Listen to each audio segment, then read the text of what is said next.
Hello, this is Woo854. I haven't been on here in a while. We had a fire at my house, and it's now completely a burnout shell. I'm now living in my grandmother's old home, and my parents are currently looking for another house right now.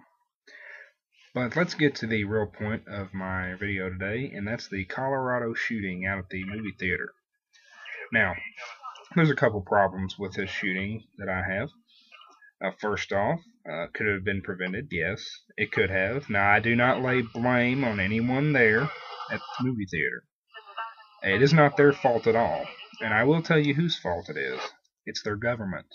It's their government's fault for making them put gun-free zone stickers there because the government's raised such a scare about guns that businesses think that they have to put these up there to be in compliance or to make their customers feel safer, when actually they're doing the opposite. They're creating a false sense of hope, and a false sense of hope is way worse than giving somebody no hope at all, because you're lying to them. I could walk in right now to any place with a gun-free zone with a gun, and unless I showed it, brandished it, used it, or acted like I had one, no one would ever know I had one. Do I do that? No, because I live in the state of Illinois, the only state that has no concealed carry of all the 50 states. But, no, I don't blame those people. Now, if someone would have had a concealed weapon, could they have stopped it? Heck yes, they could have. I have a feeling that guy probably would have got a few rounds off, maybe shot a few people, but somebody, if they'd have had a gun, would have popped him and dropped him like a hammer. I know I would have. And I know plenty of the people I work with would have, and my friends and my family that own firearms and are very adequately trained in them and know how to use them would have done the same thing.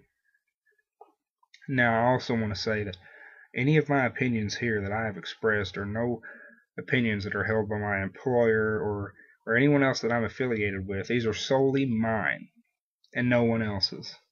These are my personal thoughts. These are my freedoms of speech, per se. Now, the government wants more gun control, and now that this has happened, they're going to go apeshit crazy with gun control. You know, they're saying that the boy had assault rifles. No, he had an AR. It's an assault rifle that's fully automatic, but guess what? I very, very seriously doubt he had a federal firearms license and the ability to own an automatic firearm.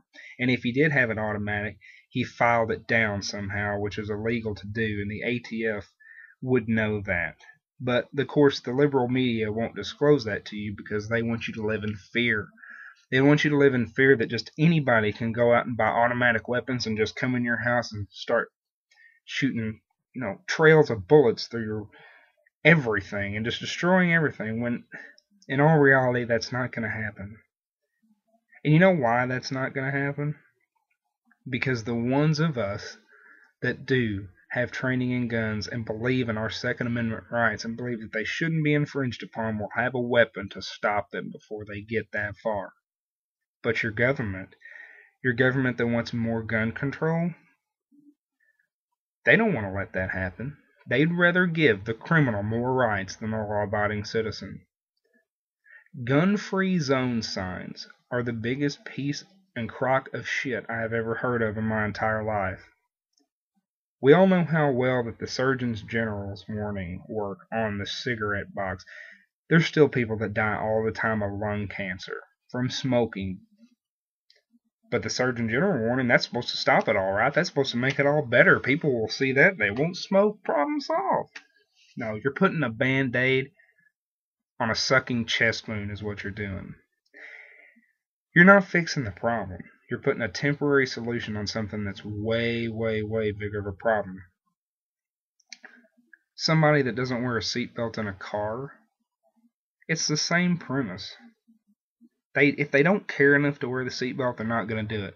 If a criminal doesn't care enough to not be a criminal and break the law, do you think he's going to think twice about bringing a gun in and killing somebody if he sees a little gun-free zone sticker on a door? No, he's probably going to laugh at it and go, this place is going to be easy to hit up. Ain't nobody going to have any guns to shoot back at me. That's a problem. The law-abiding citizens should be able to be armed and defend themselves. The police can only do so much. The police are stretched thin. A lot of places don't have adequate police coverage because of budget. because there's no money for it. And the police, at their best, is only going to be able to report the crime. When they respond to it, they're responders. It's already happened. It's just like me. I'm a responder. People, we have a serious problem in this country. And until people stand up and realize that they need to fight for their rights and not let their Bill of Rights, their Constitution, go to hell in a handbasket, those problems are going to get worse. The government is going to take any opportunity they can to trample on you, and any tragedy like the one that's just happened, they're going to use it to push their propaganda, and it's just not right. We've got to stand up for what we believe in. The government will tell you that hillbilly rednecks that have one tooth and don't have damn sense enough to get out of the rain are the ones that own guns in this country, and they're the violent people.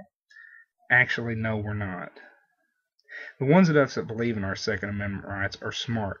We read up on it. We know what our rights are, and we believe that they should be upheld, just like the forefathers would have wanted.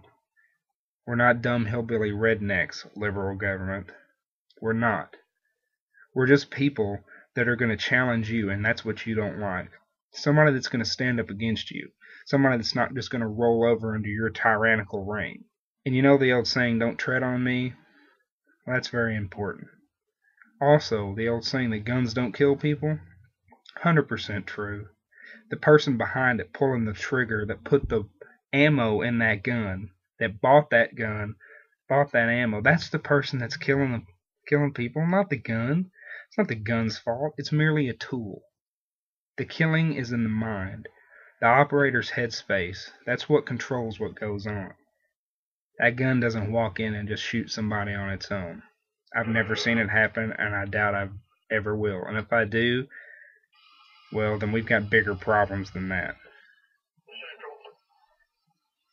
I thank you for listening to this rant that I had, and I want you to know that our thoughts and prayers are with you, Colorado. All of you that survive this will have psychological problems. Get counseling. I recommend it. And also, here's one last thing I recommend, Colorado. And victims. Anyone that doesn't have a gun that's a law-abiding citizen, go buy one. Go get proficient in how to use a gun and defend yourself. Because in the end, when it all comes down, when the shit hits the fan, you are your only defense. That's all I got. Thank you.